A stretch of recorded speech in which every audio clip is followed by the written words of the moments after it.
welcome to Jurassic Park for a minute. We're discussing the second Jurassic Park sequel, 1 minute at a time. I'm Brad. And Dave.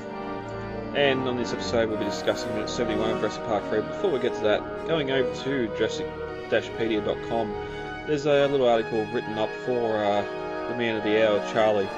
In the novelisation, it actually says that Charlie's not the only sibling. Ellie's got 2 kids, but... She does have 2 kids. You could see her holding a baby, and then the baby draws Mark away during dinner. Oh, duh. Okay. Of course. I forgot to start the film already. That's how far we've come.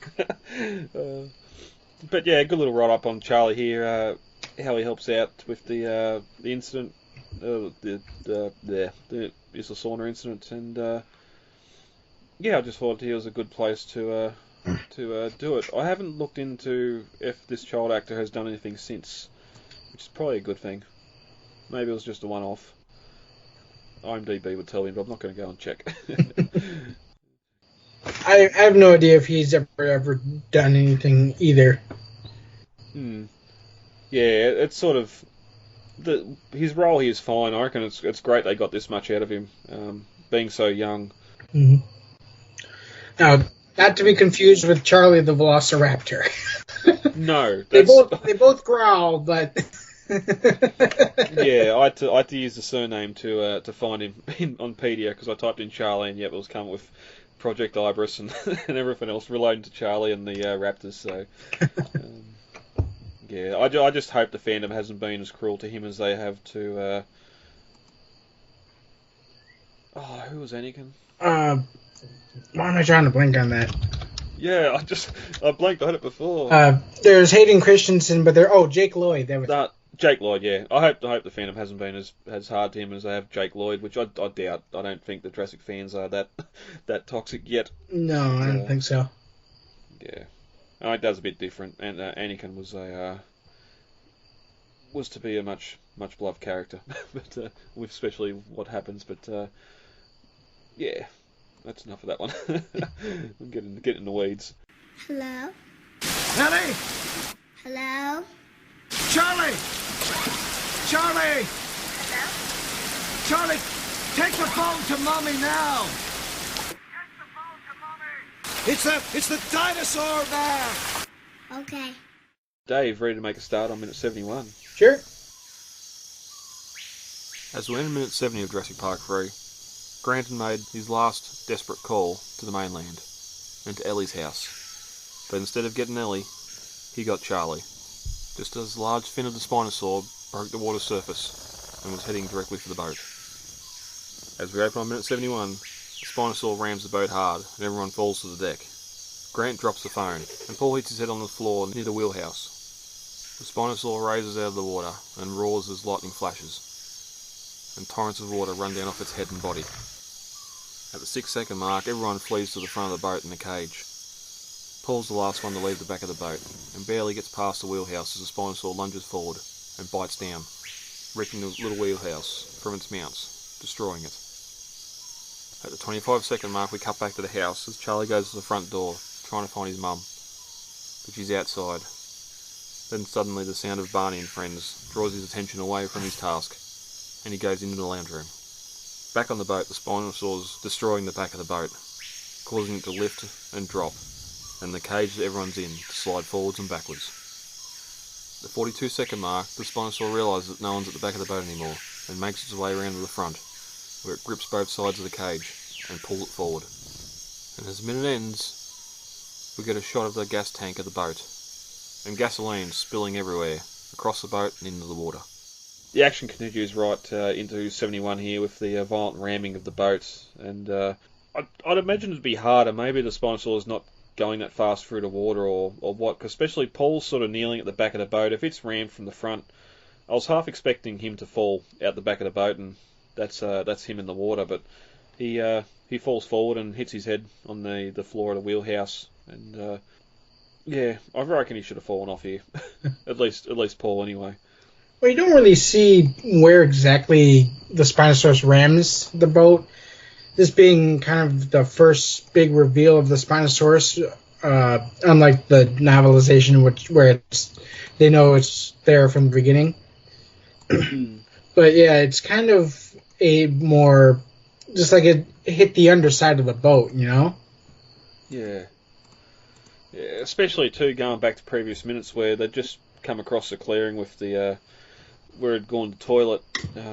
In the novel, a novelisation that we know it was pretty much right at the dock area, so they know the animal's still in the area. Where here in the film, we don't know how much time's passed since they got the phone back. We know they've been able to clean it. They've cleaned themselves off. It started to rain as well, so they could think they're away from it here and not so close. And it does come out of the water on the left side of the boat, so maybe it's hit the boat sideways as it's come out.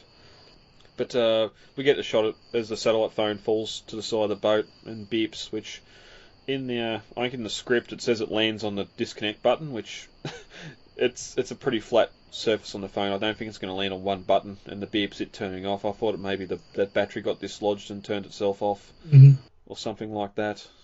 Yeah, that's what I kind of always felt, because I mean those early, even the cell phones, that you bumped it the wrong way and the battery's going flying. You know, I mean I yeah, well, it's that. Yeah, well, it's normally just a big battery pack that clips onto the back of it, so the little bit of movement there would cause the connection to break and lose power. Although most things don't beep when they turn off; they only beep when they turn on. So again, movie magic. But that's when the spinosaur emerges from the water here, and we get that great shot as it comes up beside the boat and roars, and just seeing the water run off the head and jaws as it roars in torrents. It's just amazing work. And looking at one of those behind the scenes videos I was watching earlier, just Stan Winston saying that coming out of the water, and he thinks it's one of the greatest scenes he's ever helped to contribute to. So I really got to admit that is a really, really great shot of it coming out of the water there. And like you said, the water just rolling off the snout, and it just looks beautiful. Especially when there's the chance of it short-circuiting and electrocuting everyone in the water, just with all the electronics and engineering involved. They done a good job here. Not only that, but I mean, when Stan Winston was so... I mean, water has been basically his bane on these movies, and for it to actually work and not mess up, I'm sure he's very, very excited to see that. Yeah, and that's love or hate the Spinosaur all you want. Blame Johnson, Kennedy, or Jack Horner for what they done with the Spinosaur, what they done with the T-Rex, all that thing. But just the work Stan Winston done here and on this machine is just, you can definitely tell he's been at the craft for a long time, and not looking at IMDb what come after it. I think this might be the pinnacle of what he was able to create animatronic wise. It was definitely the biggest that Stan Winston ever created. I do remember that. Yeah. Unfortunately, we'll see shortly that it has its issues as well, because it's pretty much just the torso and the head that's on set, and they have it pretty much anchored as well. But everyone sort of scurries towards the cage at the front of the boat here, like, oh crap, it's our only sort of place of refuge. And Paul's the last one to leave where he was at the wheelhouse, and as he sort of runs past it, the Spinosaurus lunges forward and pretty much bites it and destroys the wheelhouse. Yeah, he just smashes that. Yeah. But everyone gets to the cage as Paul and Grant lower the door shut. In the novelisation, I think we get to later, it actually locks when they close it, which isn't a good thing. I think that's in the storybook too, where it locks. Well, we'll get to it when it's in the water. It seems there's two openings at either end of this cage. Where they run in here, it's the full width, sort of the whole front of the cage opens. And then later on, when the cage is laying on the river bottom, this front door is on the ground, and then there's a smaller, you'd almost say person access instead of animal access at the other end. But we'll get to that when the cage is in the river. Yeah, you are right about that. I forgot about that, because you can see that in the prop when it's on the Hollywood backlot. Well, yeah, that'd be the one thing to look at, which I haven't. But we cut back to Charlie as he approaches the front door and looks out the window beside the door, and outside we can see Ellie talking to Mark as he's assumingly leaving for work, and it is Well, it's light out. I wouldn't say the sun's shining, but it's definitely a light, early morning outside. I would say the sunshine. I mean, when Charlie runs up to Ellie, you can see the speckled sun shining through the trees. Well, I was hoping here too in this house set there'd be one clock on the wall too, which would it'd help out to when it was shot, but it wouldn't help out to when it was supposed to be set. But unfortunately, I couldn't find one anywhere. No. Fun fact about this backyard, though, I recently learned was that if anybody recalls in the movie Ferris Bueller's Day Off, when he jumps on the trampoline across the yard, this is the same backyard that Matthew Broderick was jumping on the trampoline in. Oh wow! I think when we got the look at the front of the house and that, when we talked about the house earlier on the film, we did discuss that this street is a very well used filming street for. Oh, that is true. Yeah. Like that. Yeah. I can't recall what the other films the house has been in, but go back to the teens and the teen minutes, and it'd be in there somewhere. But we get a shot of the Spinosaurus sort of rooting around the back of the boat here, ripping more steel off, and pretty much just attacking the back of the boat. And as its weight pushes down on the rear, we get the front of the boat start to rise up out of the water. Charlie tries to open the door, but it's locked, and he turns and walks back down the hallway. But as he passes the entrance to the lounge room, we can hear that familiar jingle of Barney and Friends playing on the TV, and it sort of grabs his attention straight away. And he runs into the room and completely forgets about the phone call. Still carrying the phone, but the cordless phone, but completely looks at the big purple dinosaur on the screen. To be young and not give a crap. Yeah, yep. The front of the boat lifts up and then drops down again as the Spinosaur is pushing around from behind, and we start to get the cage slide forwards and backwards too, and seemingly not bolted down to the boat, which could lead to it just being something to carry multiple cages, and this cage doesn't actually mount to the boat itself. Possibly different size cages as well. But as it sort of rocks up and down, you can see the satellite phone sliding along that side rail of the boat as well, which, even with the aerial hanging out, it's lucky it's been able to slide back and forth on this and not either go over the side of the boat or just fall down beside the cage somewhere. And we get that nice flash of lightning as the Spinosaur roars again up above. But we cut back to Charlie as Barney starts to do his singing and dancing, and he joins in.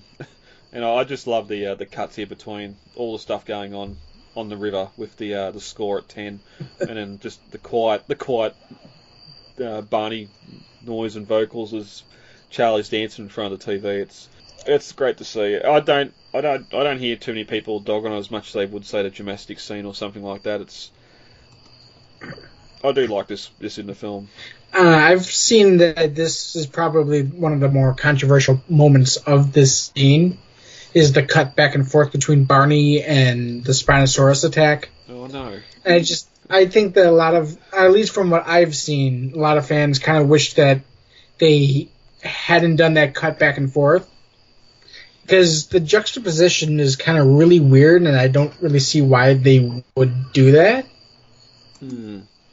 Well, it's sort of, we do get a few repeated shots here as well as we do cut back and forth, so maybe it was just a technique they used to try and get the runtime a little bit longer, knowing that they were short. Yeah, but I mean, at the same time, they did edit a lot of deleted. They did cut a lot of deleted scenes. If there's anything I would have left on the cutting room floor, it wouldn't have been Michael Jeter versus the Velociraptors. It would have been Charlie dancing to Barney, you know? Well, the interesting thing, this is completely made for the film. It's not in the script or the novel, so it must be something that the whole Barney, we do get the cut back and forth, but it's none of the Barney stuff. So I wonder if that's Joe Johnson wanted to add that very late or something and get that in there, but yeah, it's just a shame. But just back on the river, the Spinosaur, realising the people aren't in the back of the boat, starts moving forward, and the way it's shot here is sort of not the best, because it looks like the boat's drifting past where the Spinosaur's standing, when it's supposed to be that the Spinosaur's moving to the back of the boat. But again, this big animatronic rig's mounted here. Now we've got to move the boat around it to get it from the front to the rear, or from the rear to the front, I should say. And this is probably one of the points where it's really obvious that thing isn't moving at all. But Charlie suddenly stops dancing as if being told by someone off screen to turn and walk away from the TV. And he stops for a moment and sort of looks down at the phone and all of a sudden realises that he had something to do and runs out of the room. Again, like I can't fault the acting of the young fella here. He's doing everything he's supposed to. Yeah, I mean, he's not being a nuisance. No. But as it ends, we cut to the rear of the boat and where the spinosaur was before, and we can see that crumpled fuel tank and a very dark red gasoline pouring out of it, out of some puncture holes, which I can only imagine was made by its teeth or its hands, clawed hands. But it's running all over the back of the boat and into the water, and we'll see why that's important in a couple of minutes' time. Mm-hmm. In the script, we don't get any of the Barney stuff, as I said before. It's night time at Ellie's house, and the phone isn't cordless. Charlie hangs up and goes to get Ellie after he finds it's the dinosaur man, so it's a little bit different there. He leads her back to the living room, picks up the phone, and hands it to her, and of course it's just a dial tone, and she asks Charlie, was there someone on